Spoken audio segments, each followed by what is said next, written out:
G'day, we're Drifter. Drifter! And this is the Hard Rock Show. Rock Show! I'm Dave. There's Dan. And I'm Dan. There's Troy. This is Troy. And that's his... I don't know what the fuck we're doing.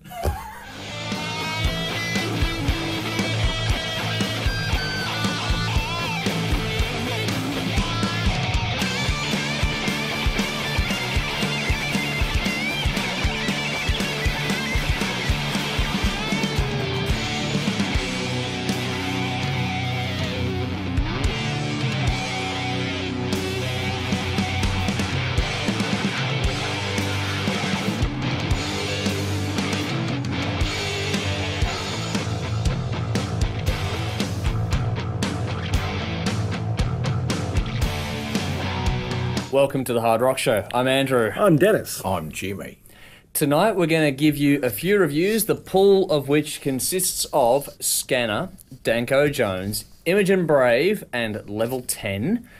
Tonight's feature artist later on is Drifter, but as usual, Dennis is now back to the classic clip. Well, you're going to be rocking tonight, people. Rocking with God. Dokken. Because tonight is... What is it, Jimmy? It's from the Nightmare on Elm Street 3 soundtrack. That one. And we are the Dream Warriors. Dream Warrior. Don't wanna dream no more.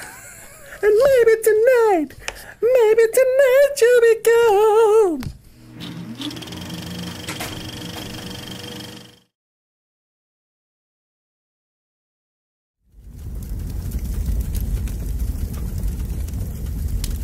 Tonight, for the hot topic, we opened it up on the page a bit earlier and asked for suggestions. And we haven't actually gone with any of those ones, but we were inspired by those to pick something else. And this is what we consider to be the greatest vocalists in rock and metal history that have passed away, that are deceased, shrugged off their mortal coil. Yeah. Now, we've got a huge list on the board, and it's a bit contentious because we have a bit of disagreement, I guess, in this. A little bit? Yeah, we've had some disagreement points, I guess you'd call it. Yeah. I don't know how we're even going to kick this Should off. we go through Well, I think we're going to... Well, we could go through the list, but we're going to pick what we think is the greatest, and we're also going to pick our runner-up. Yeah, and I haven't even made my final choice yet. So neither have I. So we'll do it when we list. So you want to list it? Yeah, we'll do the list. Okay, so these are the ones we rattled off with a few minutes of spare time. I'm sure we'll forget some, so please, on the page, let us know who we've forgotten. Freddie Mercury of Queen, how can you go past? There's also Ronnie James Dio, the icon himself. Gary Moore was his choice. Lane Staley was probably more mine than anyone else's, I guess. I did mention it. Yeah, you did though. Janis Joplin, the only female in this list, by the way. Janie Lane. He's a bit of a girl too. Yeah, kind of. Jim Morrison, Bon Scott, John Lennon, Michael Hutchence, and Brad Delp. So they've got to be, you know, rock or metal. Yeah. And dead. Which Dead, means no longer breathing for those who might be stupid. Yeah, some people got confused last with one of these. Yeah. That greatest band list. And I picked Janis Joplin out front of vocals on that one.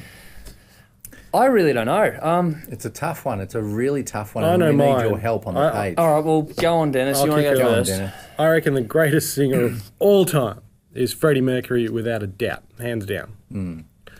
And my runner-up was, of course, Ronnie James Dio. And the reason I picked Gary Moore was because I just love his... He might not have the best range, but I just love his voice, the sound of his voice. It's very soothing. See, I would look if I was pushed to the limit, which I kind of am because we've decided to do this on the show. Yeah, I know. It's kind of I silly. I would probably have to go with Freddie and Dio as well, but I would also throw Janis Joplin in there. She's the best female singer I've ever heard in my life. Yeah. What about Ann Wilson? Ann Wilson on, is right dead up people there, only. but we're talking dead. So Janis, definitely for I would throw Brad Delp in my top 5 too, but we're not doing that. So. No, well, Brad Delp deserves one hell of a mention. His vocals are amazing. You and I were disagreeing on Michael Hutchence. We agreed that, you know, Bon Scott and Jim Morrison were better off as frontmen versus vocalists. Not we agree with that. singers, No.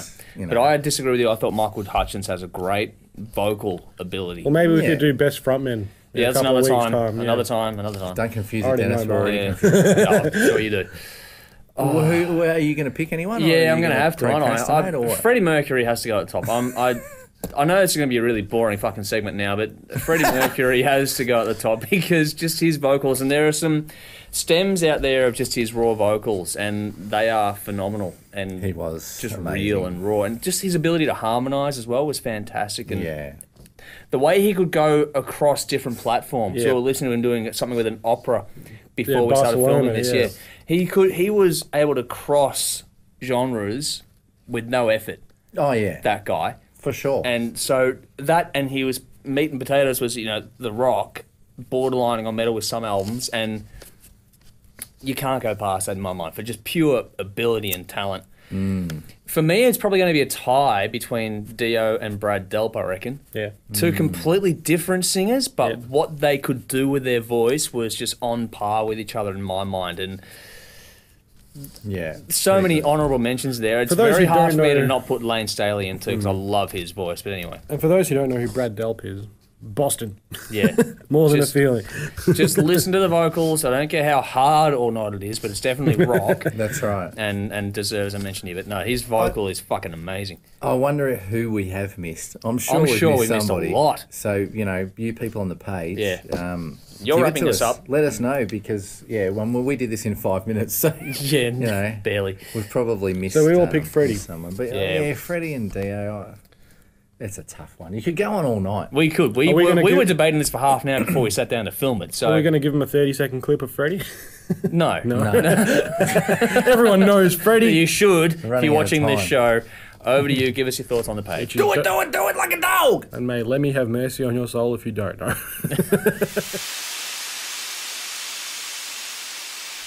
First review for this week is Adelaide band Imogen Brave with their second EP, Fall or Fly. Now it's 7 tracks for 27 minutes, and Jimmy's going to take this one. Thanks, Andrew. Yes, Imogen Brave. I found this a little tough to listen to, actually. Yeah. I'm not going to can it because the songs are really good, Yeah. but the vocals I think are way too loud in the mix, and the double tracking of the vocals is very audible, and it probably shouldn't be. Anyway, Steph. The singer has a great voice. She really can sing. She's got a lot of talent. And the songs are there, they're well written and they're really interesting. But if it was me, I would remix this. I would pull the vocals back and I would pump the guitars a lot harder than what they are. But having said that, it's not that there's anything wrong with it. It's more so the mix itself, really. The songs are all there. Yeah. There's a heap of potential in this band.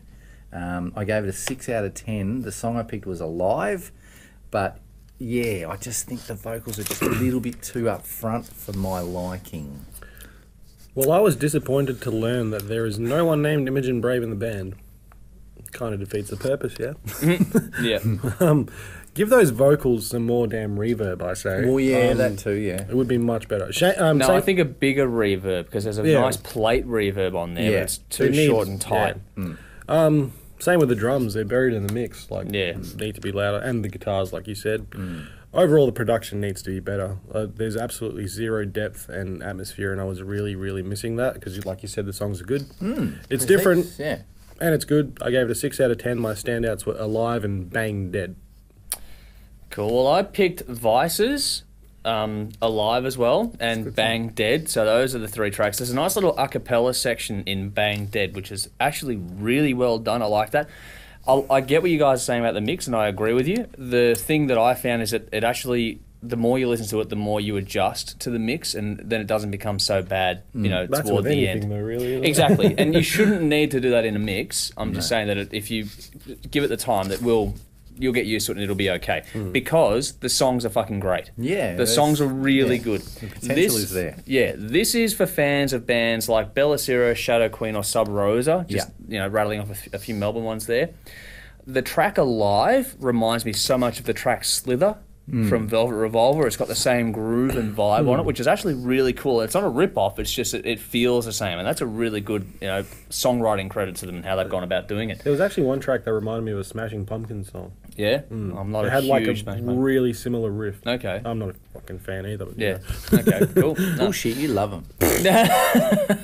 It's raw, riff-based hard rock, which is really cool, and I like it a lot.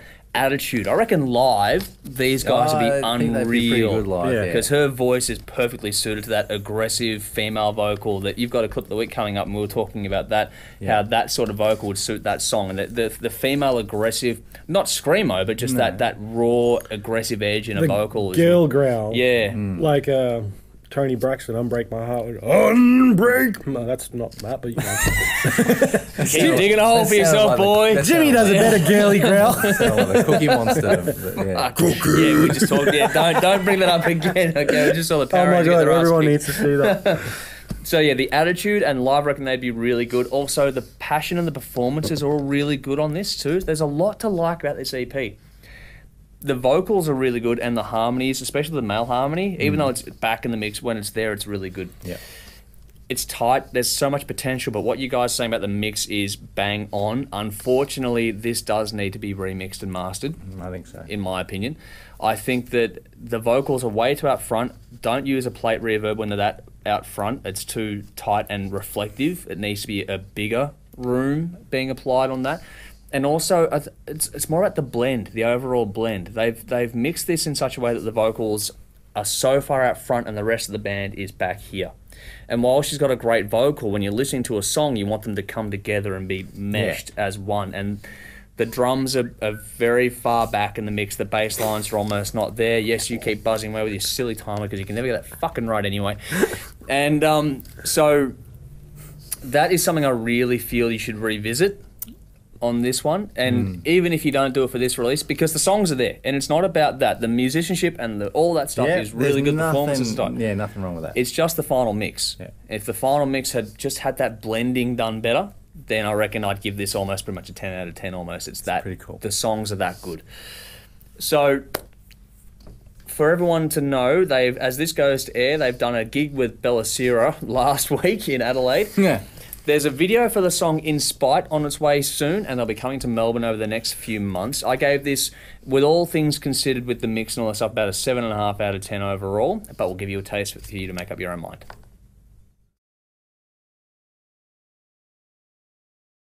Fred has the Silks, and we're going to review Danko Jones with Fire Music next. It's, the 7th album from a Canadian 3-piece, 11 tracks for 36 minutes, so it's a bit of a short one. I'm going first.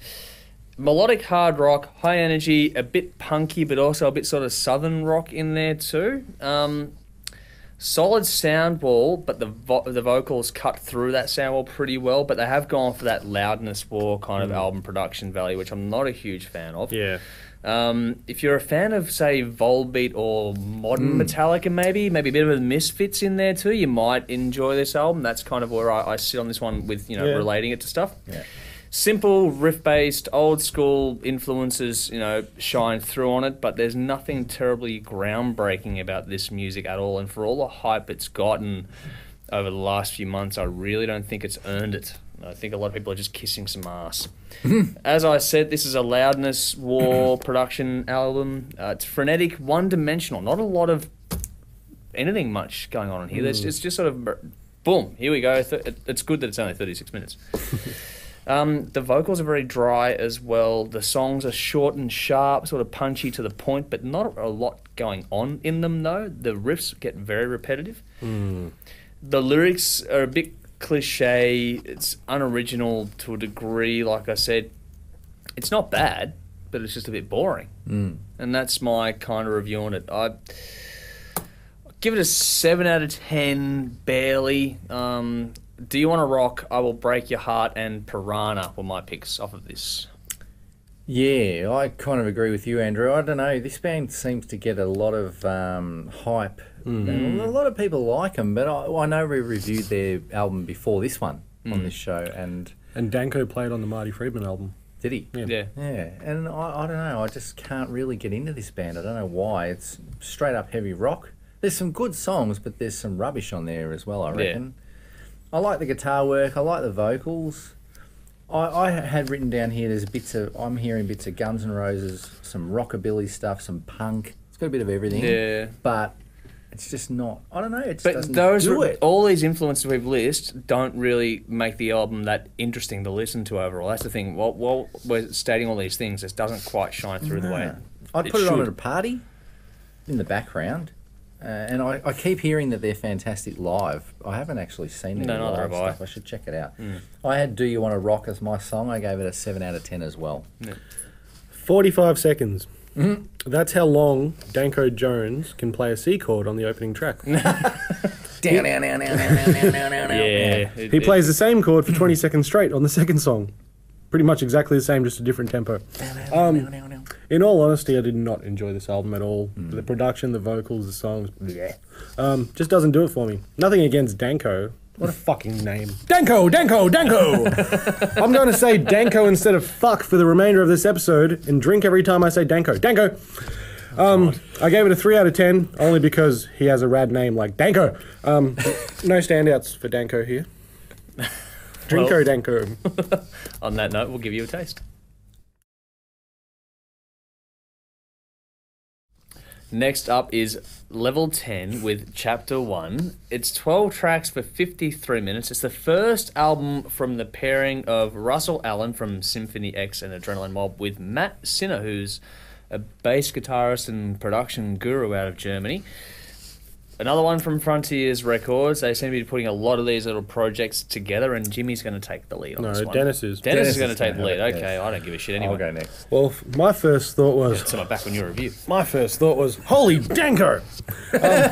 What a riff to open up the album. It reminded me of Loudness, Ed Guy, and Espionage. Oh my god! Like, fuck's rolled sake. into one. Just that one riff. Yeah, I know. He gets a little plug. I gotta plug it somehow. Very loud Plug in your production. fucking mouth. Very loud production on this album, which isn't necessarily a bad thing. However, the vocals are way too loud and stand out like dog's balls. See, I When didn't get that. they should be back just a little bit, I reckon. I honestly had no idea who this was until I googled it. So Matt Sinner from Danko. Drinks on me, even though I don't have a drink. Damn it. Matt Sinner from Sinner and Primal Fear, and I love both those bands. So it makes sense to me that I like this. I really, really enjoyed it. The vocals, the guitar work, the bass tone especially. I love it all. The album starts off really strong but kind of loses me in the middle, only to pick up again during the last 3 songs-ish. Either way, I gave it an 8 out of 10. My standouts were Cry No More, No Turning Back, and Demonized. No Turning Back, haha. Oh my god! Yep. That wasn't even funny. Riveting TV here, folks. Russell Allen. Am I going? Yeah? Yeah. Okay. Russell Allen. Going. Too late now. Going Russell home. Allen is an amazing singer. gone. And it's Danko, really yeah. funny. We were talking about this before that Alan Land, so Russell Allen and John Land, Alan Land, and we reviewed their album and it wasn't all that good. No, not really. But John Land has put out a really good album Dracula, of his, Swing the of Dracula one, and now Russell Allen has put out a really good album of his, so Yep. maybe they should just part ways. Anyway, it's a great heavy metal album. I love it. There's a subtle use of piano and percussion in certain songs, which I really like. Yep. I love the production. It is very loud. You're right, and the vocals are very loud. But I like that because I like good vocalists.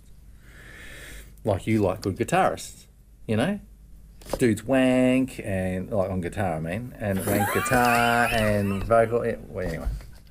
The songs are strong. I can't really fault it. I thought it was a really strong album, and I gave it a 9 out of 10. Wow. And I had The Last Man on Earth and One Way Street as my A 9. picks. Yeah, 9 out of 10, man. 9 out Not of worth 10. a 9. Oh, come on! Shut up. You know about metal. That's Danko crazy. More than you, apparently. Danko. For me, this had a touch of the Dio in the vocals a little bit. There was something about channeling Dio in this recording, I reckon. Bit of a digital feel to this one, I found, especially in the production. Everything seems pretty quantized and stuff. There's not a lot of feel. It just feels very digital and everything snapped to the grid. So if you don't like that sort of stuff, you may not... It's not overbearing, but it's very, very bang on. There's not a lot of variation going on. Some great riffs and vocals. The rest, however, so your drums and your bass note is somewhat generic. There's not a lot of originality in those parts, which I find disappointing considering that there's a bass player who's the producer on this one. I like the lyrics, though. The lyrics are really cool. I found them to be interesting. it's good, but it's not gripping. It's slightly generic, like I said. Didn't grab me the way I wanted an album like this to grab me. But good production overall. I like the way it was done. And it is overall a good album, just not one of the best ones I've heard. So not worth 9 out of 10 for me. I gave it a 7 out of 10. 7, 8, 9. I picked Last Man on Earth, Scream and Shout, Voice of the Wilderness, and Demonized. And they were the ones sort of more toward the back end of the album too that I really enjoyed. But we'll give you a taste. This week's clip of the week is a band called Legs Electric, and they are out of WA. They are. They have released a video called Wanna Riot. Got it right again. Yeah. And Sort of malfunctions going on. we're hopefully going to get them in for a chat We will soon. get them in. That is in the works when they come to Melbourne next. 4 ladies. It is. Yep. And it's pretty cool. Check it out and check the band out and go like them on Facebook.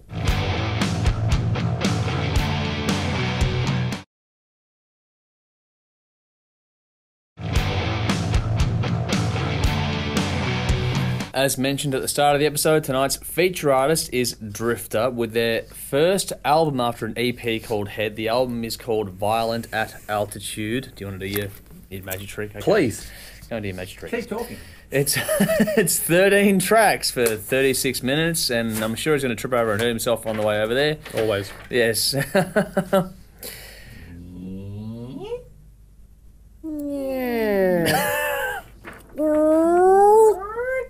Oh God, this is riveting TV, and that will go up on the wall very shortly.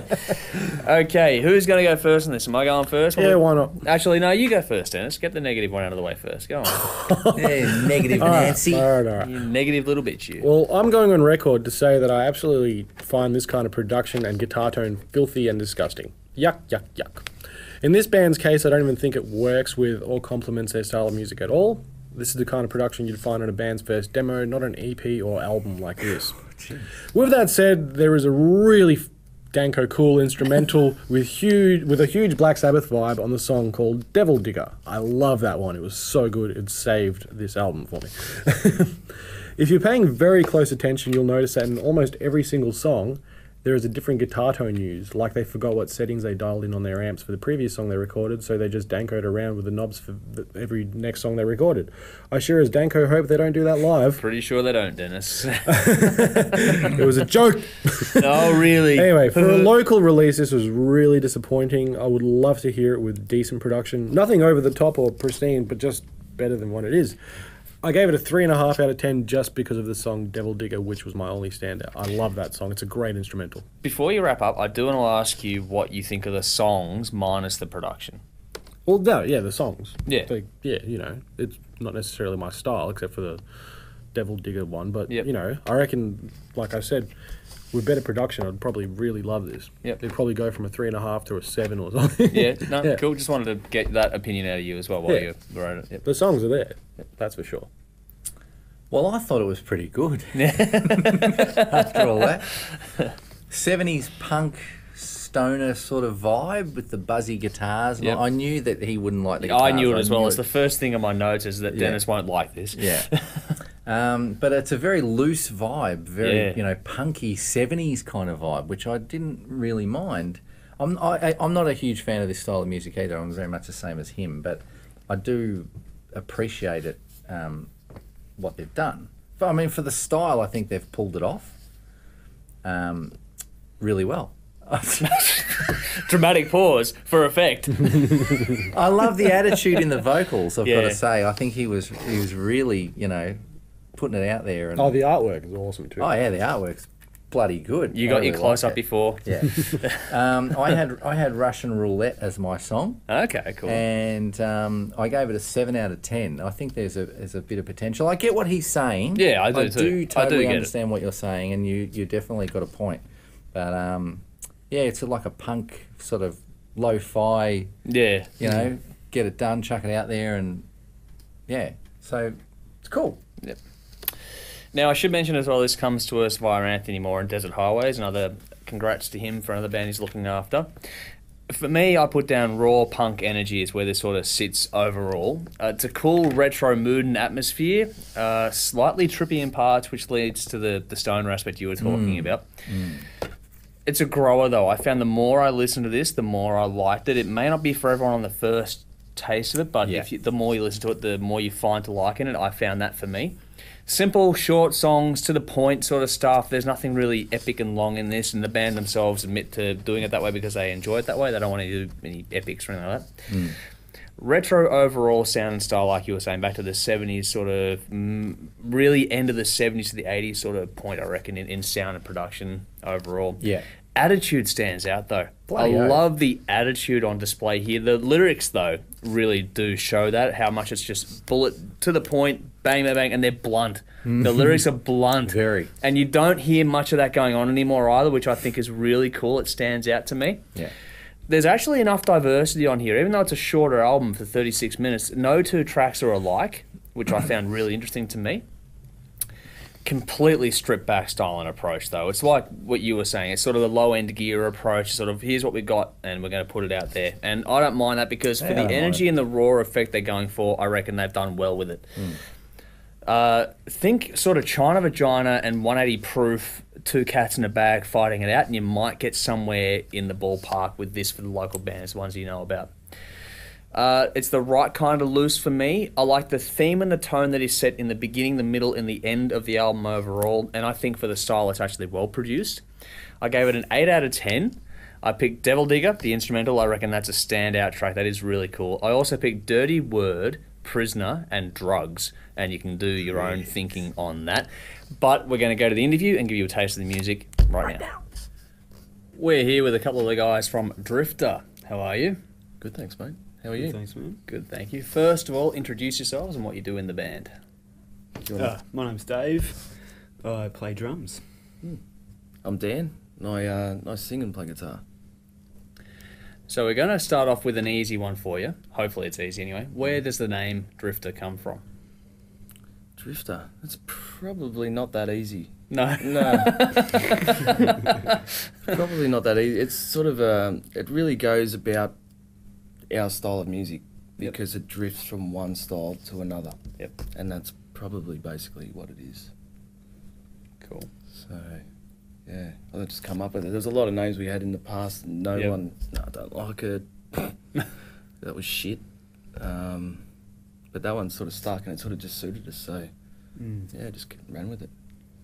So the album Violent Altitude is relatively short as far as albums go. It comes in at 36 minutes or thereabouts.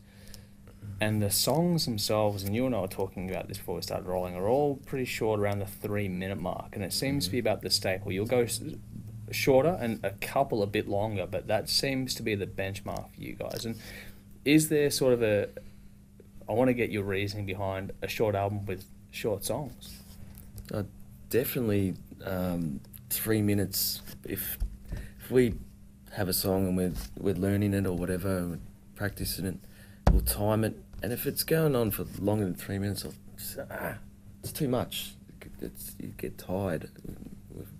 We've all got short attention spans, so. But honestly, like intros and outros aside, a song, you know, you're looking around 2.5 minutes of a you know, a rock song, a punk song, whatever it sort of is. You know, and the only songs that we've got on the album that really go longer than that is because it's got a bit of an intro or a bit of an outro to it. But you know, as far as like punk and rock songs go, you know, you don't really want to go over the whole 3-minute mark, really. No, it's overdone. You know, you get tired of it. You're sort of putting a bridge in there for the sake of a bridge or something, and go off for another minute for no real reason. It doesn't make sense to me. Let's play 4 verses. Fuck no. Let's just play 2 verses and get the job done. Every band is different in the way they go about it, so tell us about your process for recording the album. Well, we demoed it a couple of times. Yep. We demoed it with Scotty. I'm playing on bass. We demoed most of it with him, and then we got Troy in the bands, and then we demoed it with him, and then the majority of it was done at Head Gap Studios with Lockie Lockwood. Yep.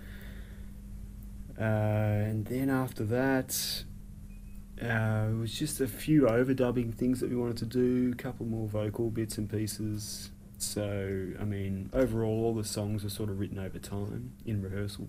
Yep. And then, yeah, we pretty much went into the recording studio with a full album ready to go. Yeah, we didn't have time to waste. Yeah, well, it's an expensive exercise. Yeah, so just had to get in there. And look, we knew the songs. I mean, I think Troy had only been in the band a month Okay. when we recorded it, so he was pretty much learning the songs as we recorded them. Yep. So it's sort of, I reckon we've come a long way since that. So the next album's going to be even better, I think. So, from your perspective, I mean, you've been doing Drifter yourself since what you said 2007 just now, and you were in bands before that where you hadn't really done a lot of shows and no recording, obviously. And for you yourself, you were sort of the ring-in, from what you were telling me before. No disrespect intended with that. No, comment. I'm It's still just the ring-in for a few bands, actually, so don't worry. But what does having this project, Drifter, mean to you both now? I don't know, I just think it's good times, really. Like, you know, the chance to, hang out with mates and play some tunes that we enjoy and just play live, really. I'm not just enjoying live shows more and more every time we do them at the moment, so I can't get enough. Yeah, likewise. Our live shows it just feels great on stage, just playing with these guys. It just feels really good. Whether we're playing to 20 people or 1,020 people, whatever the deal is. Once we played to 1,000 people. Oh, yeah? Yeah, that one time in that dream once. Oh, that was But no, it just feels really good just playing with these guys. So that's pretty much the most of it. And yeah, looking forward to writing this new album. You guys seem, I guess restless is not the right word, but it kind of sums up a little bit. You don't seem to sit too long on the one thing for a long period of time, kind of thing. You've got one album just released, but you've already got another one you're planning, and you want to get it done. You're always writing and all sorts of. How important is it to you guys to be a creative entity and to be moving forward in that regard? I think you sort of need to keep people interested, which is always new stuff these days, and it's more new stuff more often and more continuously, but just at the right intervals. Like and if you sort of have a big lull between, like what we did with the EP, it was like nearly probably 2 years between. It's too long, really. Especially with an EP, you'd think could have done a little bit quicker, boys, but we had a lot of things going on between the EP and the album, so I think now, I don't know, just keep punching songs out. Eventually someone will like one of them. So they'll get a whole album of shit ones that they don't like.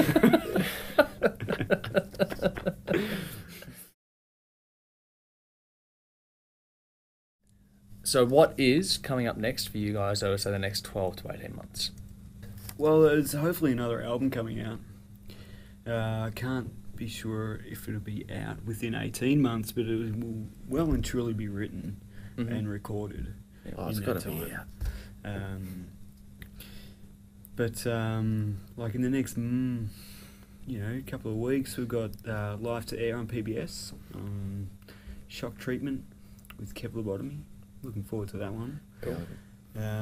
Couple of shows around town, and then a few more shows in May, and just more writing really, and just hopefully getting this album really together and recorded. Well, not hopefully, like it's really going to happen. As long as one of us doesn't die in the process. Yeah. Well, even if someone does, I mean, it's going to be written. We're all replaceable. Yeah, exactly. Except for the drummer. The drummer's all right. He's not really He's solid. He's solid. You can count to 4. Thank you very much for coming out today, guys. Appreciate you making Thanks, the time Andrew. to come Thank down you. here. Thank you, the Hard Rock Show.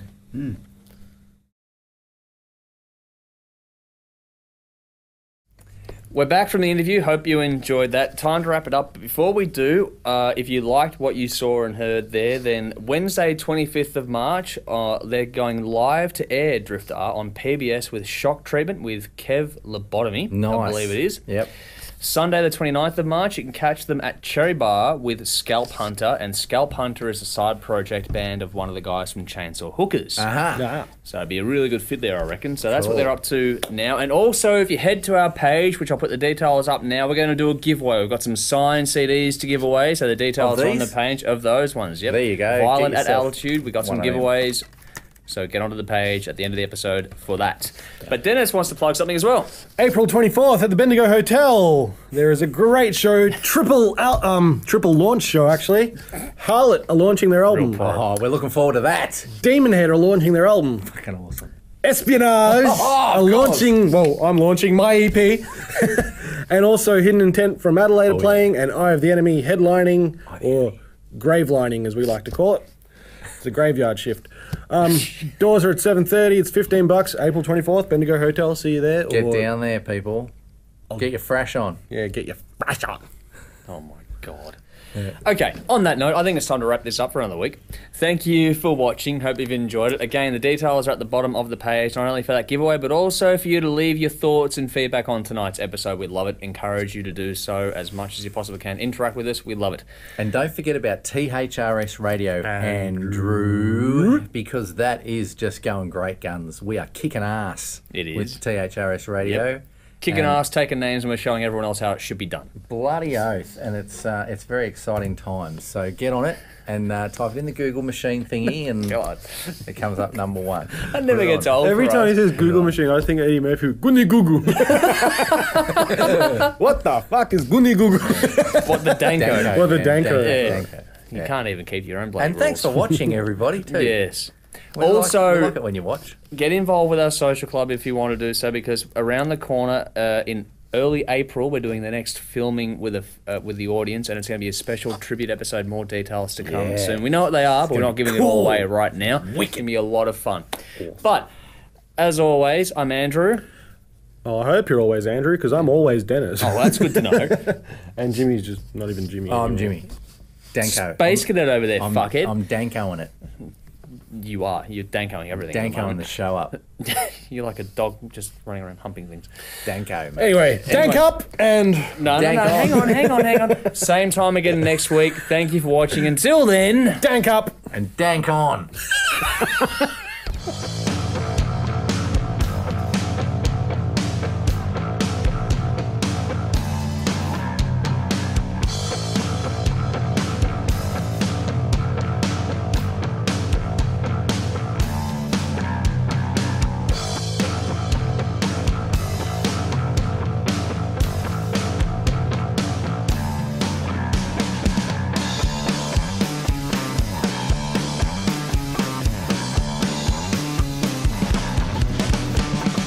Wrap it all up, of our eh? reviews are fucking different anyway. It's not like we fucking keep to a...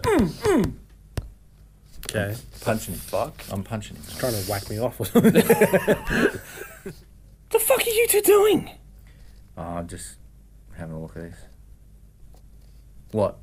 We're gonna do something. Oh, sorry. I found the video, by the way. Let's watch it before we do anything. Oh, right, John, all what the fuck was that? I don't know. Here we go. 3, 2, 1. That is going at the end of the episode. And you know that right now. We haven't even started filming yet.